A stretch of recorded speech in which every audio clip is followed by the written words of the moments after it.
Good-hearted viewers, today's Animal World Our Co-Inhabitants features Captain Paul Watson, legendary guardian of sea life and defender of the world's marine ecosystems. I believe that the answers are to be found in the impossible. And what I mean by that is that what we look upon as impossible now can be possible through the application of courage, passion, and imagination. As the founder and president of the non-profit organization, the Sea Shepherd Conservation Society, Captain Watson has been at the forefront of global marine conservation efforts for more than 3 decades. He leads a compassionate vegan lifestyle and has made all Sea Shepherd vessels vegan as well. His career as a staunch protector of animals and the environment began when he was a mere boy.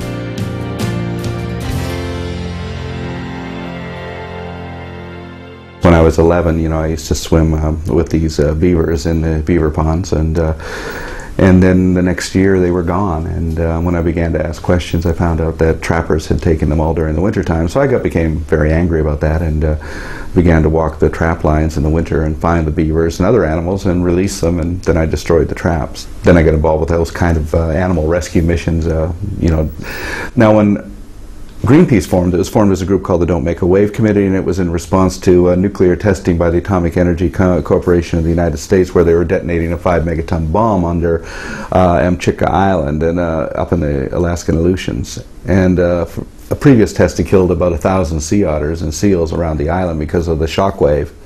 Now, the Don't Make a Wave Committee came together from 2 different groups. The peace side came from the Quakers, and the environmental side came from the Sierra Club. And I was probably a little different than those 2 because my motivation was the fact that Amchitka was a wildlife preserve, and I thought it was a little absurd that you couldn't carry a gun onto the island, but they can blow a 5-megaton bomb up underneath of it.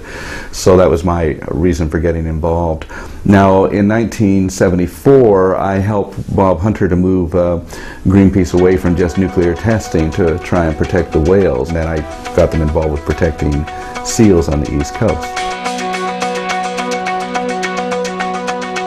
Captain Watson recalls the first ever Greenpeace whale campaign, during which one particular experience with the giants of the sea left a profound impression upon him. We were going up along the coast of Vancouver Island, and we were up the Straits of Bella Bella, and we saw a pod of orcas coming towards us, and we were pretty enthusiastic at the time, so I remember 3 of us jumped into the water in front of this oncoming pod of orcas. We wanted to just film everything just being involved with these orcas, and then all of a sudden they disappeared. And so we were just sitting there treading water, wondering where they were, when suddenly they surfaced right beside us. And one of them was so close that I was able to reach out, grab his dorsal fin, and literally ride the back of this orca for about 200 meters. And the realization that in the entire history of orca-human relations, there's never been an orca that's attacked and killed a human being in the wild. And I think that's certainly an indication of just how intelligent they are. We've had one of our inflatables picked up on the tail of a gray whale, lifted out of the water and gently put back down.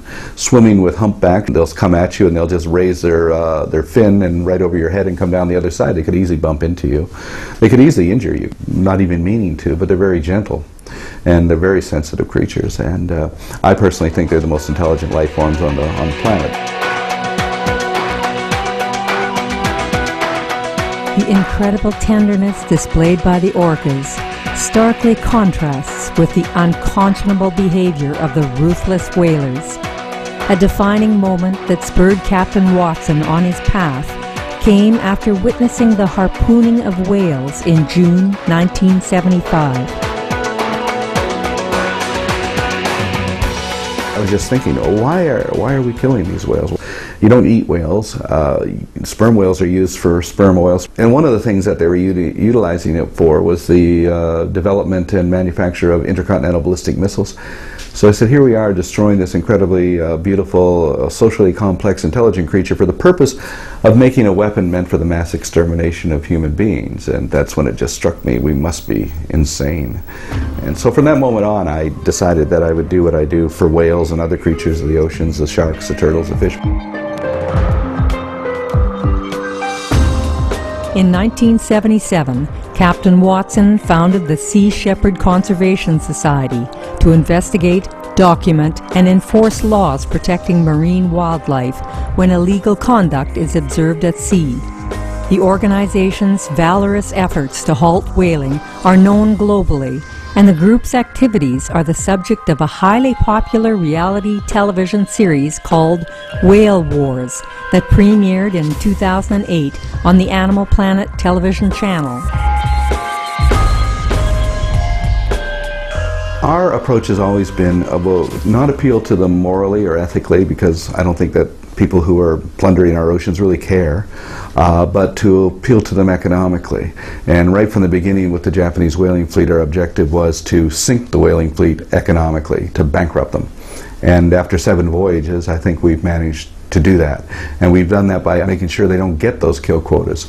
And every year we were able to save more whales than the year before. And every year we got stronger, every year they got weaker, until this year we were able to shut them down completely.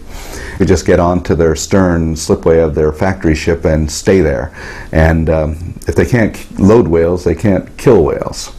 Now 2 years ago they tried to test me on this. We were blocking the slipway and they came in to try and unload a couple of dead whales, and we didn't move, and that resulted in 3 different collisions. They never tried it again because they knew that we were not going to back down. We were staying there. I mean, I'm not really concerned about the damage to my ships. Those are just steel objects, and you know, if they have to sustain the damage to achieve the objective, then that's all well and good. It's just amazing what you do. Could you also comment on the fearless courage of fellow crew members in preventing the killing and their love for the animals also? The reality of it is that I couldn't pay people to do what these volunteers do.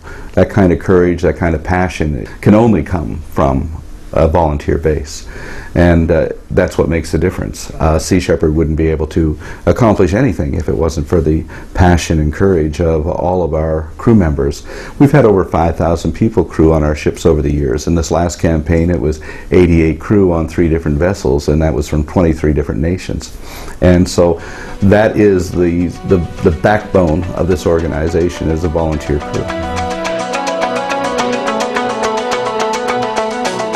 The Sea Shepherd Conservation Society also strives to preserve the highly endangered bluefin tuna. In June of this year we will be intervening against poaching operations primarily off the coast of Libya. The bluefin tuna is an example of what I call the economics of extinction. That corporations actually make money by driving species into extinction. They want them to go extinct. And the reason being is that it's, for the most part, fishing operations have been taken over by corporations where it's short-term investment for short-term gain. They'll make as much money as possible off of this particular fishery. And how to do that is through diminishment. You build up a 5-year supply, 10-year supply, 15-year supply, as much as you can get. And as you're doing this, you're diminishing the numbers in the sea. And diminishment translates into higher prices for the commodity that's in the warehouse.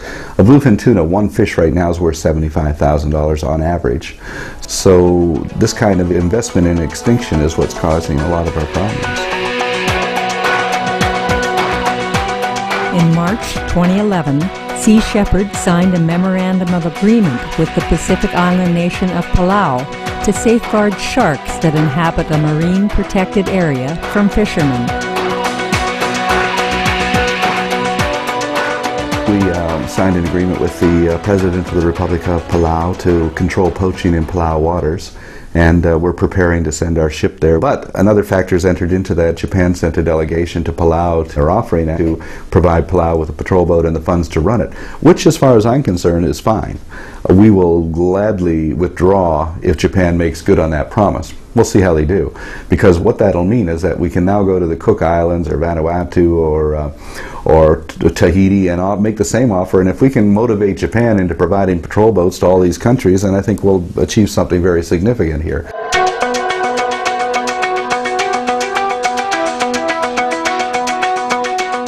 Captain Paul Watson, we are ever grateful for your steadfast efforts to defend our precious marine co-inhabitants and ecosystems. May the winds always be with you and the brave Sea Shepherd volunteers while sailing the high seas as you continue to gift compassion to our planet.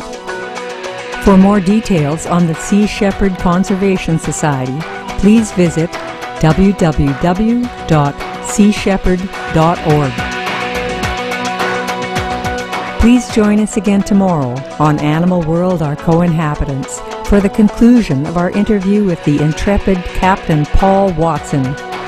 Cherished viewers, it was a pleasure having your company on today's program. Up next is enlightening entertainment after noteworthy news, here on Supreme Master Television. May we always be blessed with the immense love of the oceans and all the life within.